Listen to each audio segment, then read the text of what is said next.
All right, let's talk about something huge. Companies are spending billions of dollars on leadership development, but guess what? Most of those programs, they're failing. So why is that? Well, we're going to dive right into some fascinating new research that not only shows us what's broken, but also gives us a super clear 5-step playbook to finally get it right. So, what is really going on here? Companies are pouring all this money and effort into building up their leaders, but there's this massive disconnect. The investment just keeps going up and up, but leadership capability, it's not keeping pace. And this isn't just a waste of money, it's a huge strategic risk. And it's not just a hunch. The data absolutely backs this up. A recent study found that a whopping 60% of learning and development pros, the people actually running these things, are unhappy with their own programs. That's a massive majority. Just think about that for a second. The folks in charge know these programs aren't hitting the mark, and they're seeing their leaders struggle because of it. But here's the good news. This isn't a dead end. It's actually a huge opportunity. As the research points out, we're really on the brink of a revolution in how we think about leadership development. The old ways, the passive ways, they're broken. So it's time for something new, and that revolution starts with this 5-part playbook. Okay, first up, we've got to talk about strategy. This is the bedrock, the foundation, and honestly, it's where most programs start to fall apart. If your leadership training isn't directly plugged into the core mission and goals of your business, it's just, well, it's an expensive hobby with no clear return. So what does a winning strategy even look like? It really boils down to 2 key things. First, alignment, total alignment. If the company's big goal is growing revenue, your training has to build leaders who can actually drive that revenue. If it's all about adopting AI, that's got to be front and center.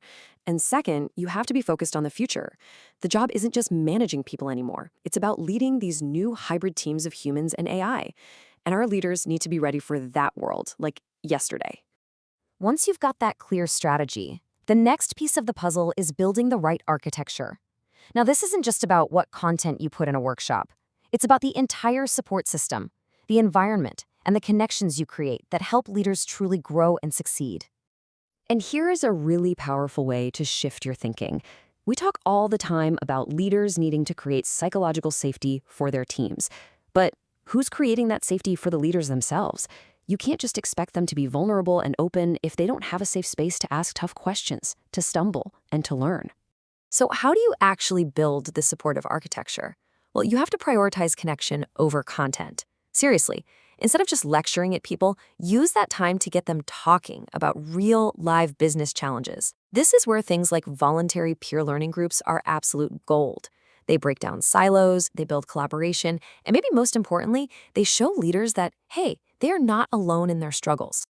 All right, our third step completely flips the script on the design process. You have to stop building programs for your leaders and start building them with them. The research found this shocking disconnect where leaders have practically zero say in how their own development programs are designed. To really get why this is so powerful, we need to talk about something from psychology called the IKEA Effect. It's a pretty simple idea. We just value things way more when we've had a hand in building them ourselves. So when leaders help create their own learning journey, they're not just attendees anymore. They become owners. They become advocates. And you know what? Getting started is a lot simpler than you might think. Just bring a group of leaders into a room. But here's the key. Instead of asking, what skills do you need? You reframe it. You ask, what are your absolute biggest challenges right now? Then you empower them. Let them build and test their own solutions. This whole process doesn't just make the program more relevant, it builds that crucial sense of ownership right from day one. Now, a super important part of this whole co-creation thing is remembering the human element. Becoming a leader is a really tough emotional journey. For a lot of people, it means giving up their old identity as the go-to expert. That's why the best programs have to combine the technical skills training with real, consistent emotional support. You have to send the message that it's okay to find this transition hard. Okay, so you've got a solid strategy and a design that your leaders helped create. Awesome. But even the world's best program is going to fail if nobody shows up. And that brings us to step 4. You have to master the delivery. This is where that old, if you build it, they will come idea has got to go, for good. The key here is a really simple shift in how you talk about it. Stop leading with your solution and start leading with their problem. Think about it. Nobody gets excited about an email that says, announcing our new leadership program. but a message like feeling the pressure before a difficult conversation, now that gets their attention because you're speaking directly to a real pain point they're feeling right now. Mastering delivery also means using champions. A recommendation from a peer they respect? That's way more powerful than a generic email from HR. But you know what's even more powerful?